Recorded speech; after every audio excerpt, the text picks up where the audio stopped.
See, you do not need to cover all the points. It is not necessary, but it is better if you cover almost all the points, at least 90%. Would you mind telling me, or like should I go ahead? I can. Yes, Madhukar. The one thing I have learned from that book, and that is still with me, in that the author insisting you just adopt few habit in your life. The first exercise on daily basis, you do the exercise until and unless you are not fit, you cannot achieve your dream. You cannot go for any work. So your mental fitness and your physical fitness is very crucial. Yes, and you're the right. second part, he was told always learn something new. You can learn by reading. Just adopt the habit of reading. At the same time, you can learn with the new people. Always try to meet with the new people. Even that person is sweeper. Even that person may be the CEO of any company. Right. Sometime if you get the opportunity, then talk with them. See what he is saying.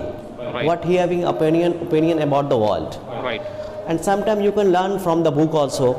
Right. What are the situation going on around the world? What is new? What is old? Right. So these habit I have adopted in my life. And the third most important thing I have learned from that book is for achieving anything, okay, so we need consistency. We know each other everything, but we miserably failed in consistency. Right. After moral and motivation down after 1, 2 or 3 months.